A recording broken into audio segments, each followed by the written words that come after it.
As you can see here, the dragon fruit don't look good. They're alive. That gives me hope. And well, I hope I can save them.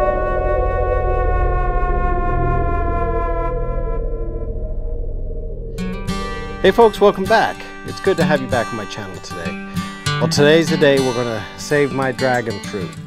And we're going to do a little bit of tender loving care that they desperately need. It's a balmy 90 degrees in Mesa, Arizona, and the end of April. So I need to get it done now before it gets any hotter and tackle some of the issues they face. But I am confident we can save these poor puppies and get them where they're happy again. So let's get with it. I'll show you what I'm going to do and we'll get on. All right, so my dragon fruit. So here we go, folks. You can see the dragon fruit are actually looking pretty good, but they've gone bonkers with putting branches off everywhere, and that's not where I want them right now. I want the branches out the top, and they took a lot of damage to the top, so I'm going to have to coax them to go out the top and branch like they should. Plus I've got some dead I got to remove. So let's get on with it. I've got my nice sanitized sharp snippers, and we're going to start removing some of this extra growth that I'd rather it put its energy elsewhere.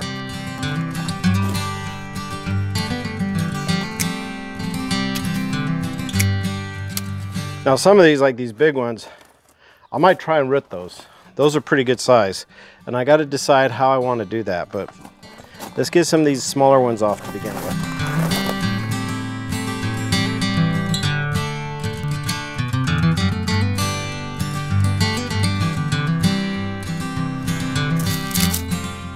Now I'm also going to remove this dead one. I have one that's completely dead, and I want to get that out of there.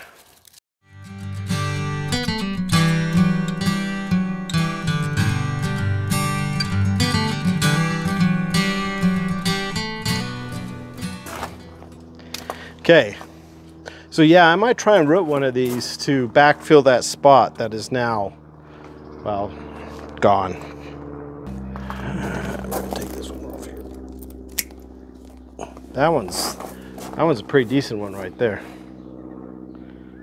Yeah, I think I might try and root that one.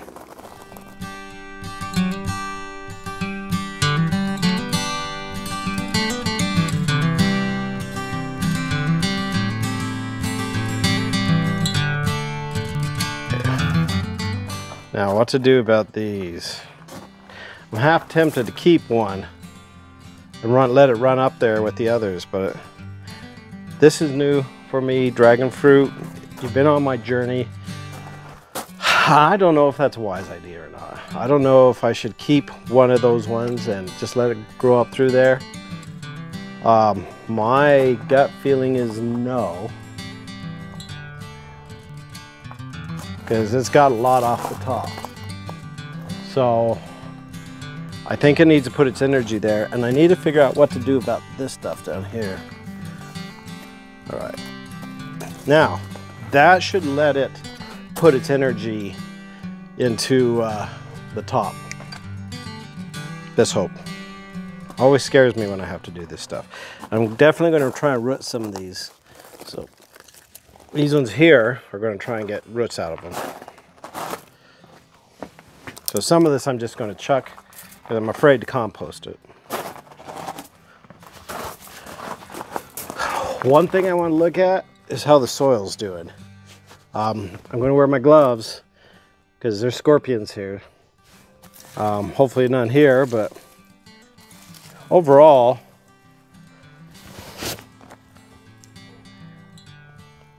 somewhat damp, but a little bit too, it's very slight. It really needs some moisture, and I'm thinking about pulling all this wood chip product away, putting some more compost.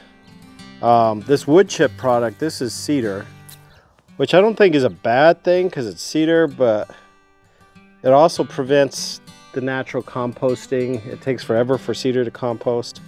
So I might pull that away, and I might put some other compost I have down. Let me work on that, and I'll get back with you. So probably some of you have mentioned, well, why do you have all that wood product around your dragon fruit? Well, I'll be honest with you.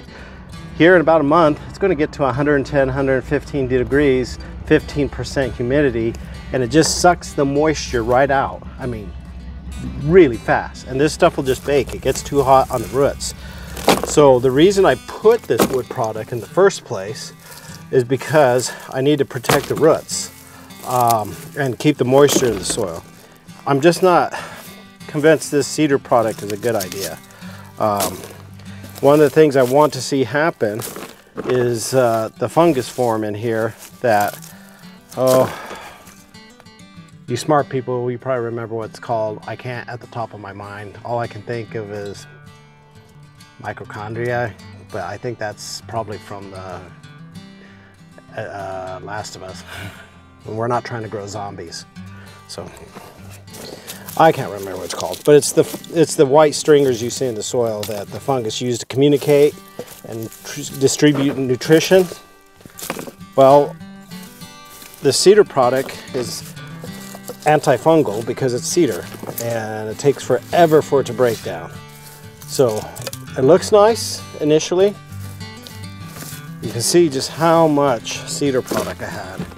And maybe that's part of the problem. But we're going to put some good compost on that I got. I'm going to redistribute this stuff somewhere else.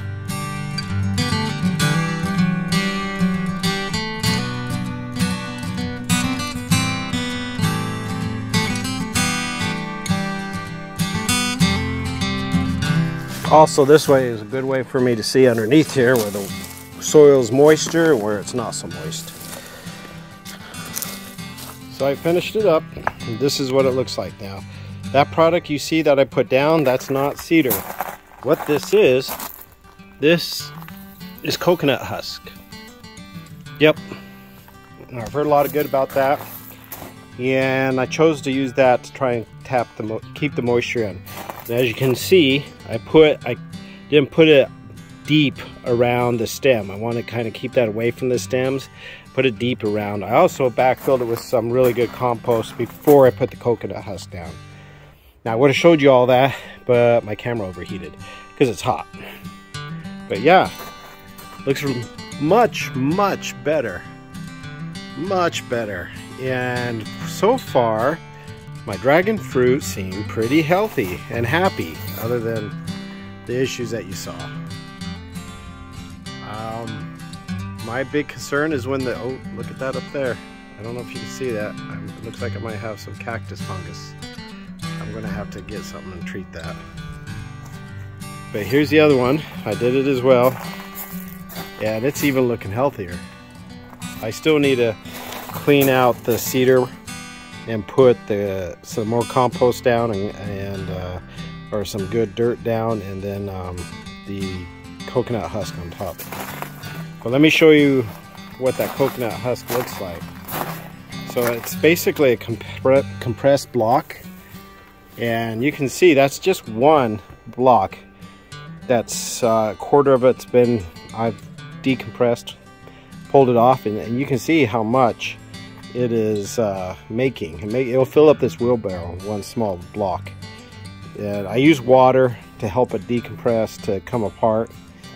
Put the dragon fruit cuttings in there, and eventually I'm going to move those to their own water. But I'll show you what the product actually looks like. I got this thing from Costco.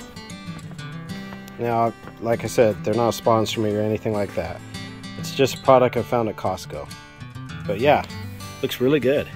Look at that.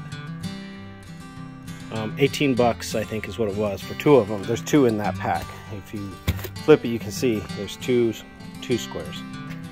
So, yep, that's what I'm using. All right, folks. Well, it's been a little bit of time since I started this video, and I did the work to save my dragon fruit.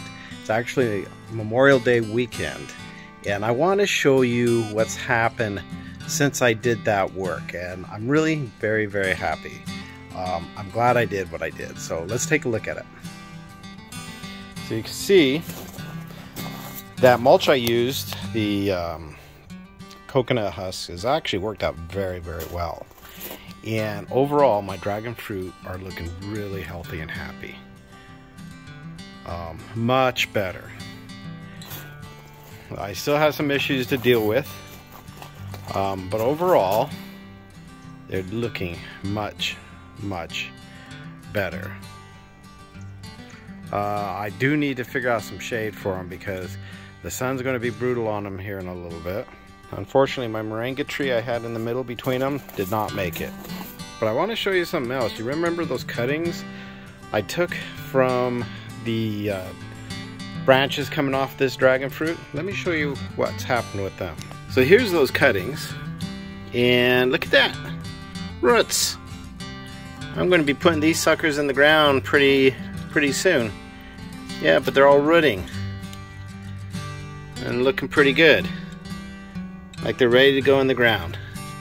So I'm really happy about that. Okay, so well, we got them straightened out. I'm really glad. I was really worried for my dragon fruit. I honestly thought I was going to come back and find, well, dead dragon fruit. And I put a lot of work into them. I know it's my first time, but I'm learning, and I'm learning a lot. And I was really glad to see they survived. So thank you for coming along. Thank you for seeing me work on them. If you got suggestions, put them down below. And let me know. You know, I listen to what you guys say. I read every one of them, and I take it to heart. Until next time, keep gardening and stay safe.